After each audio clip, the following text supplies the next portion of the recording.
السلام علیکم۔ امید ہے کہ آپ سب دوست خیریت سے ہوں گے، اور آج ہم آپ سے بہت ہی دو اہم ٹاپکس پہ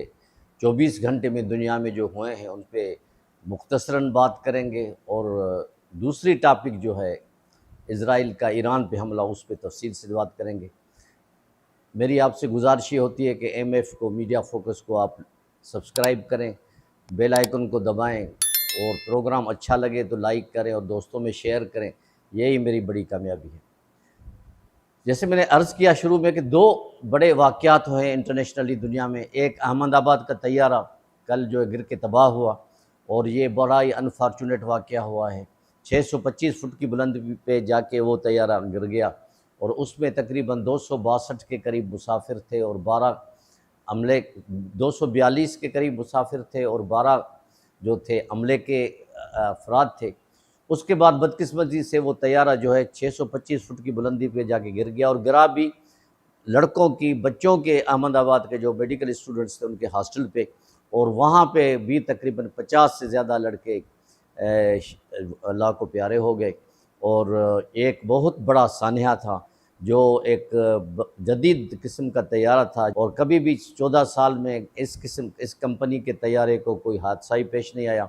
لیکن اللہ کی اپنی حکمت ہوتی ہے، انسان صبر کر سکتا ہے۔ دوسرا بڑا واقعہ یہ ہوا ہے کہ ایران نے جو گزشتہ ایک ہفتے سے بڑا اپنے آپ کو تیار کر رہا تھا کہ اسرائیل اگر حملہ کرے گا کہ ہم ان کو دیکھ لیں گے، لیکن اسرائیل نے پوری پلاننگ کے ساتھ، اور کہتے ہیں کہ امریکہ کے ساتھ مل کے اتنا خطرناک حملہ کیا ایران پہ، خاص کر کے ان کے جوہری ہتھیاروں والے علاقوں پہ، اسپاٹس پہ۔ انہوں نے 200 طیارے انہوں نے اس حملے میں حصہ لیا، اور تقریباً ان کے جو فرسٹ لائن تھی، کریم لائن جوہری سائنسدانوں کی اور فوجیوں کی، جنرلز جو تھے بہت، ان کو شہید کر دیا گیا، جس کی تصدیق کچھ کی ایران نے بھی کی ہے، اور کچھ آزاد ذرائع نے بھی ان بات کی تصدیق کی ہے کہ یہ ایک بہت ہی خطرناک حملہ تھا۔ اور اب ایران نے یہ دھمکی دی ہے، جو اسرائیل کو بھی پتہ ہے کہ وہ ریٹیلیٹ کرے گا، حملہ کرے گا، جوابی وار کرے گا، اور اس میں اسرائیل نے اپنے ہزاروں جو ریزرو فوجی ہیں ان کو بلا لیا ہے، اور جو تل ابیب کا ایئرپورٹ ہے، وہاں جتنے بھی طیارے اس کے کھڑے ہوئے تھے ان کو سب کو وہاں سے ہٹا دیا ہے، اور وہاں پورے اسرائیل میں ایمرجنسی کا اعلان کیا گیا ہے۔ اس خطے میں جو یہ جنگ شروع ہوئی ہے، یہ ایک خطرناک ترین جنگ ہے، اور ایران کی جو پوزیشن ہے، ایران کے پاس جو یورینیم کے ذخائر ہیں، اس سے کچھ بھی ہو سکتا ہے، اور اسرائیل کے بقول کہ ان کے پاس اتنا یورینیم جو ہے فروغ پا رہا ہے کہ 15 دن کے اندر اندر وہ ایٹم بم بھی تیار کر سکتے ہیں۔ اب اسرائیل کا حملے کے بعد ایران کے لیے ڈو اور ڈائی کا مسئلہ ہو گیا ہے۔ اس کی اپنی ساورنٹی، انٹیگریٹی، خود مختاری ایک داؤ پہ لگ گئی ہے، اور اس حملے کو نہ صرف مسلم ممالک نے بلکہ یورپی ممالک نے بھی، جاپان نے بھی مذمت کی ہے۔ سعودی عربیہ، یو اے ای، قطر نے شدید الفاظ میں اس کی مذمت کی ہے، اور اسرائیل کو جارحیت کرنے والا ملک قرار دیا ہے، اور ان سے مطالبہ کیا ہے کہ اس کو ختم کیا جائے، اس جنگ کو، جس کا کوئی سر و پیر نہیں، آپ خام خواہ اس قسم کے یہ حرکتیں کر رہے ہیں۔ پاکستان کا بھی بیان آ گیا ہے وزارت خارجہ کا، اور انہوں نے بھی دو ٹوک الفاظ میں اس حملے کی مذمت کی ہے، اور انہوں نے ایرانی جوابی وار کو بھی حق جانب قرار دے دیا ہے۔ اس سے ثابت یہ ہو گیا کہ پاکستان بھی اپنے ایرانی بھائیوں کے ساتھ کٹھے کھڑا ہوا ہے، اور یہ سب ممالک اس وقت ایک طرح سے بیانات تو دے رہے ہیں، لیکن ان کا پریکٹیکلی قدم کیا ہوگا وہ آنے والے چند گھنٹے یا کچھ دنوں میں اس کا پتہ چل جائے گا۔ اور امریکہ جب تک نہ چاہتا ایران پر اسرائیل حملہ کرتا ہی نہیں۔ ایران پر جو حملہ کیا ہے یہ ایک بہت ہی خطرناک حرکت ہے۔ اس پہ اگر مسلم ممالک نے، پاکستان اور سعودی عرب مل کے ایک OIC کا اجلاس طلب کریں، اور اس پہ سب ایک قرارداد پہ متفق ہو جائیں کہ یہ حملے کو سب لوگ جو ہے تشویش کی نگاہ سے دیکھتے ہیں، اس کی مذمت کرتے ہیں، اس کے عوام کے ساتھ ہیں سب مسلم ممالک،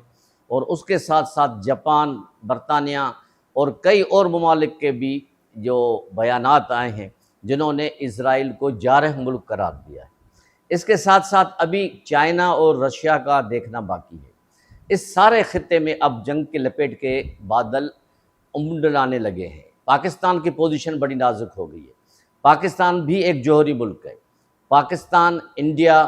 یہ جوہری ممالک میں شامل ہیں، اور ایران ان کا پڑوسی ہے، خاص کر کے پاکستان کا۔ ایران اگر خدا نخواستہ غصے میں آ کے کوئی جوہری ہتھیار سے حملہ کر دیتا ہے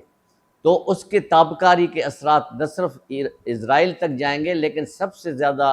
جو متاثر ممالک ہوں گے وہ پاکستان بھی اس میں شامل ہے۔ تو پاکستان اس وقت اب نازک موڑ پہ کھڑا ہے، اور اس جنگ کی وجہ سے انٹرنیشنل مارکیٹ میں تیل کی قیمت $10 بڑھ گئی ہے، یعنی جو $65 پہ بکتا تھا ایک بیرل، اب $75 سے لے کے $78 تک وہ پہنچ گیا ہے، اور اس کے اثرات مہنگائی پہ بھی پڑیں گے، پاکستان پہ بھی پڑیں گے، اور خطے کے دوسرے ممالک پہ بھی پڑیں گے۔ تو اسرائیل کی کیا پلاننگ ہے یہ آہستہ آہستہ ظاہر ہوتی جا رہی ہے۔ پہلے جیسے امریکہ نے عراق کو تباہ کیا، لیبیا کو تباہ کیا، اور اس کے ساتھ ساتھ انہوں نے کئی اسلامی ممالک میں اپنے ڈیرے ڈالے، تو ہو سکتا ہے کہ یہ ایران کو بھی جوہری ہتھیار کے نام پہ بلیک میل کر کے انڈائریکٹلی اسرائیل کے ساتھ مل کے ایران پہ یہ ان کو سپورٹ کر کے حملہ مزید تیز کروا دے۔ اور آخر کار کہنے والے تو یہ بھی کہتے ہیں کہ اسرائیل کا فائنل ٹارگیٹ پاکستان ہے، یعنی اللہ نہ کرے، میرے منہ میں خاک، اگر انہوں نے پاکستان پہ حملہ کیا تو ایک تھرڈ ورلڈ وار شروع ہو جائے گی۔ پاکستان جو ہے اس کی خدا نخواستہ جو حالت جو ہوگی وہ وہی حالت دنیا کے اور کئی ممالک کی ہو جائے گی، اور دنیا ایک تاریخی آگ کے لپیٹوں میں، جنگ کے لپیٹ میں آ جائے گا، کچھ نہیں بچے گا۔ لیکن اللہ کرے گا وہاں تک نوبت نہیں آئے گی۔ اب جتنے بھی امن پسند ممالک ہیں ان کو چاہیے کہ اسرائیل کی مذمت کریں، ان کو روکیں، ان کے پریشر ڈالیں، سفارتی اس پہ جو ہے اقدامات کریں، اور عملی اقدامات کریں، کیونکہ ایران کی پوزیشن اب وہ نہیں ہے جو کسی زمانے میں عراق یا لیبیا کی ہوتی تھی، کیونکہ یہ دشمن بھی جانتے ہیں کہ ایران جو ہے جوہری پاور بن چکا ہے یا بننے کے بالکل قریب ہے، اور جو بھی جوہری پاور کے ساتھ اس قسم کی حرکت کرتا ہے تو وہ ملک بھی کوئی اس قسم کے ریٹیلیٹیشن کے لیے تیار ہو جائے۔ تو اب کچھ ہی گھنٹے ہوئے ہیں یہ حملہ ہوا ہے، اب دیکھیں ایران کیا کرتا ہے، ایران کیا جوابی پلاننگ کرتا ہے، کیا وار کرتا ہے، مسلم ممالک کیا کرتے ہیں، امریکہ خاص کر کے، دنیا کی آنکھیں بھی امریکہ پہ لگی ہوئی ہیں کہ امریکہ کیا کرے گا۔ تو اب صورتحال بہت بڑی نازک ہو گئی ہے سارے ممالک کے لیے، خصوصاً جو پڑوسی ممالک ہیں ان کے لیے صورتحال بہت ہی خراب ہے، اور وہ ایران کو بھی چاہیے کہ اس قسم کے اقدامات کرے تاکہ اسرائیل کو بھی تھوڑا سبق ملے، لیکن اس کے اثرات جو پڑوسی ممالک ہیں اس پہ نہ پڑیں، اور جتنے بھی زیادہ خطے جو خلیجی ممالک ہیں ان کو چاہیے، کیونکہ ان کے تعلقات امریکہ کے ساتھ خاص کر کے سعودی کے، یو اے ای اور قطر کے بہت زیادہ ہیں، شاندار تعلقات ہیں، وہ اپنے تعلقات استعمال کر کے امریکہ کو اس بات پہ مجبور کرے کہ جنگ کو نہ پھیلائے، اسرائیل کو وہ بات کرے کہ جنگ کو نہ پھیلائے۔ اگر جنگ پھیل گئی تو پھر کوئی نہیں بچے گا، اور آگ کے شعلے کسی کو نہیں دے گا۔